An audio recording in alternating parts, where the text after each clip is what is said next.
a.m., and good morning to you. And we're ready to talk this morning with Stephanie Wingerter, CRNP, Certified Registered Nurse Practitioner with the IRMC Physician Group. Good morning. Good morning, Todd. Hey, it's good to have you here. It is Men's Health Month. It is. Yay. It is. And we're celebrating. We are celebrating. Yeah. So we want to talk about some of the important men's health topics. And right at the top of the list is prostate cancer, because you have the big event coming up this weekend. We do. Yeah. This weekend. And I'd like to thank you for having me here today. Mm-hmm. Also want to thank IRMC for the opportunity for our community to have the free prostate health clinic. So this January 29th, I wish it was June 29th. Don't want to go back there, huh? No. So June 29th, it was initially 9 to 1. We extended it to 3, so we had such a very good response to it. Good. So there's still some openings. You can still, call in and possibly get an opening. We might have some cancellations. Yeah.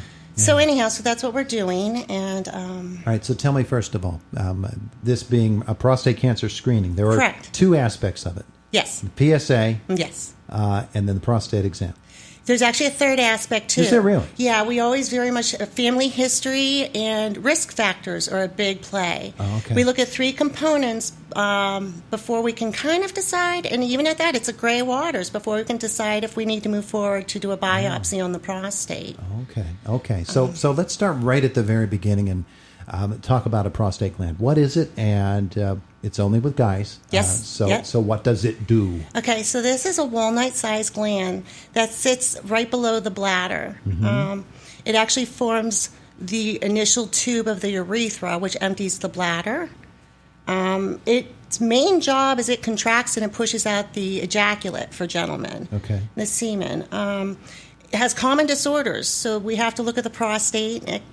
We have a lot of bacterial infections that hit the prostate. Mm-hmm. You also have a disorder that's extremely common. 8 out of 10 men have it. It's called BPH, Benign Prostatic Hyperplasia. Okay. That's where the gland actually grows and can strangulate the urethra. Okay. And then our big thing is also prostate cancer. Prostate cancer can be extremely rapid, where it moves and metastasizes throughout the entire body. Mm-hmm. But mostly, it's a very localized cancer. It will stay in the prostate and actually never cause any issues. And it's a very common cancer. It's a very common cancer. So it is the most common tumor that occurs in men inside their body. Mm-hmm. 1 in 6 men will be diagnosed with prostate cancer throughout their lifetime, but only 1 in 30 men will actually die of prostate cancer. Okay. All right. So those are some of the numbers and a little basic overview of the prostate and prostate cancer in itself. That's what this Saturday is all about. It is. Yeah. So initially this Saturday, when a gentleman comes in, I'm first going to inquire about his history. One of the largest risk factors is familial history. If you have a first-degree relative, a father or brother that has prostate cancer, then also how many generations have you had that have had issues with prostate cancer? Okay. As a man advances in age, your prevalence of prostate cancer increases. We typically, the AUA, the American Urologic Association, recommends we start screening around 50, goes to around 70. Those can change if you're really high on the risk factors. Also, race plays in there. African Americans will tend to have prostate cancer at earlier ages. Mm-hmm. So we look at that. Like I said, the PSA blood test. There's a lot of controversy that sits around prostate cancer screening, especially around the PSA blood test. And this is one thing I really wanted to talk about. So this is a serum that's drawn, and typically it's on a male's, when you're with your family, it's on the yearly screening. You're yearly with your cholesterols and all those yearly tests, blood tests. Uh-huh. So, and they come back elevated often, and so then they send you to the urologist. There are a lot of things that can actually falsely elevate the PSA. Mm-hmm. So it's notorious for giving a lot of false positives. In ejaculation, if the gland contracts, that will elevate the PSA for a period of time. Mm-hmm. If you would have had a digital rectal exam, that will elevate the PSA for a period of time. As I said, many men get infections in their prostate. That can really elevate the PSA. Prostatitis can hang around for a long time, too. So unless you're really screening and making sure that other things aren't present, a patient could get thrown into a biopsy erroneously. Yeah. So when you have the PSA blood test, it's really just an indicator that you need further examination, further discovery. Right. And even when we do the prostate exam, typically the prostate is 3 lobes The back two lobes are what we feel when we do a digital rectal exam. They're typically smooth, symmetric, and equal in size. So sometimes we feel a nodule. We feel one side larger than the other. We feel it very hardened. And those can be indicative of prostate cancer, but again, just indicative. So all three of those together do not necessarily point to prostate cancer. The only way you can positively know if you have prostate cancer is a prostate biopsy. Okay. Great news about prostate cancer is when it's caught early. Yes, it's very entirely treatable. curable. It is. And that's actually why, you can see very few men actually die of prostate cancer. As long as it's caught early, it's very treatable. Yeah. It's very treatable. Tell me about advances in the last 10 or 15 years in prostate cancer treatment. Okay, so one thing that we can do is after we do the biopsy now, we can send the biopsy out for genomic testing.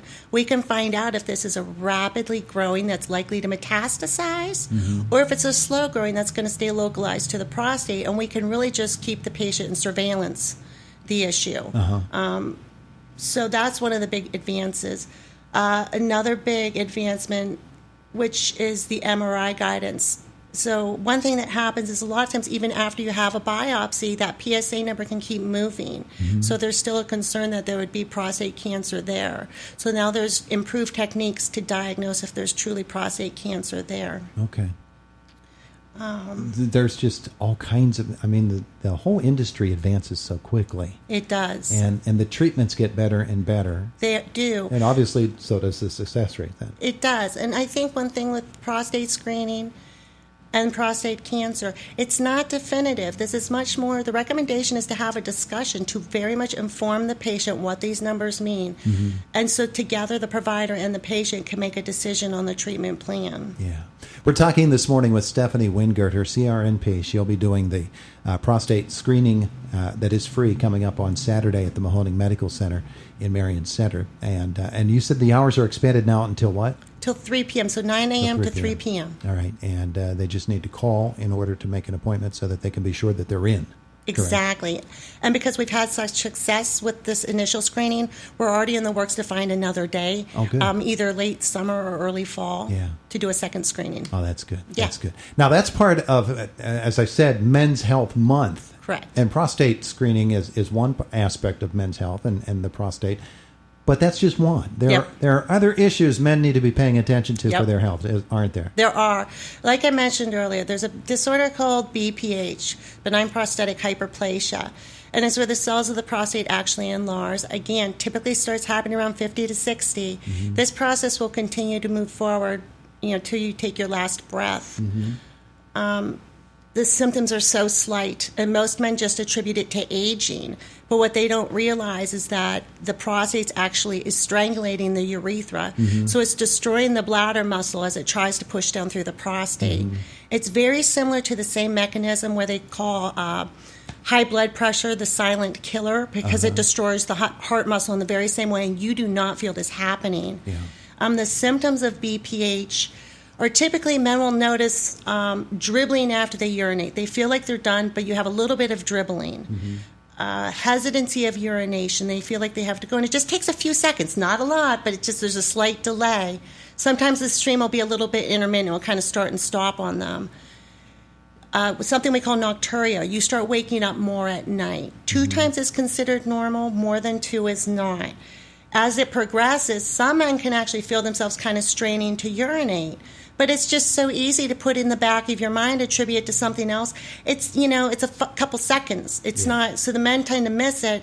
And then one day you figure you have the hole that's draining the urethra. It's getting smaller and smaller. The muscle's getting weaker to push it out. Eventually, that all goes bad, and you wake up one morning and you just can't urinate. And then it becomes a medical emergency, and it's very difficult to undo at that point. It becomes very unfortunate and unpleasant for the gentleman. So it's so much better to pay attention to those signs and symptoms and treat it on the front end. You were talking a little bit earlier, and you let slip your yearly. Guys generally don't do that, do they? Or let's put it this way. Guys should be paying more attention and having a yearly at what point in their lives?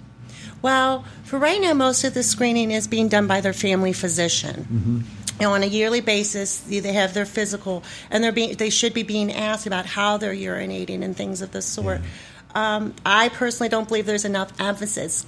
Sometimes what happens is you ask, are you urinating okay? And the response is, sure I am. Yeah. Because nobody really knows what normal urination is. It's just something we all take for granted. We just do it multiple times every day and just get it done. So until you really inquire into it, so it gets missed often. And unfortunately, I have a lot of patients that don't come to me until they've had major issues. But that yearly exam is the overall physical that guys should be having now that guys tend to neglect. Yes, Getting the yearly physical is something that guys say, I don't really need to. I feel fine. Yeah.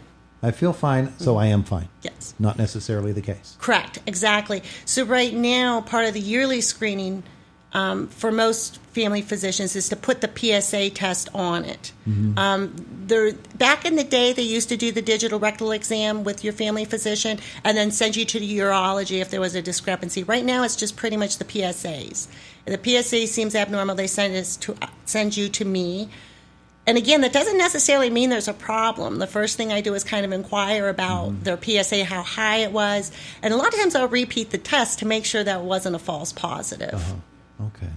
All right. So those are some of the things we need to know about prostate health. Yep. And all of those issues having to do, as they used to say, with the plumbing. Yep. Working on the plumbing here. Yep. That's a men's health issue. It is. Got to work on the plumbing. And you don't even need a soldering iron for it. So you do not. That's the really good thing about it. So this event is coming up this Saturday. There's still a couple of openings if folks want to. It's still 357-8088, the number to call, or is there a different number that you would like to put out there? I have 724-349-7820. Okay. All right. Say it again. 349-7820. There you go. Make a call, and maybe you can get in on this thing happening on Saturday. For those who won't be able to make it on Saturday and they'd like to avail themselves of your services or the services of a urologist, what need they to do? What should they do? They can call, that's the same number I just gave to you. That's going to put you into the IRMC Physicians Organization, and they will put you in contact with my office and schedule you for an appointment. There you go. There you go. That's the way to go about it. Yep. Great. It's Men's Health Month, and guys, you got to pay attention to this. And as I say in the commercial, ladies, if they're not going, make sure they go. Agreed. If they're having trouble going, then make sure they go to this. I do have to say very quickly, a lot of times you'll have the partners in the room together, and as I said, gentlemen do not always like to acknowledge that they're having issues with their urination. And I'll be asking the question, I'll be like, nope, it's all fine. And the wife's saying, oh, no, it's not. I can hear you. So, she knows. Yes, exactly. She knows. Even if you won't admit it, she knows. And maybe it's important that she be there just for that purpose. It does help, yeah. All right, terrific. All right, there you go. 7820, 349-7820. Yes. That's the number to call. Thank you so much, Todd. Thank you so much for coming in. It is the voice of Indiana County, WCCS, AM 1160, 101.1 FM.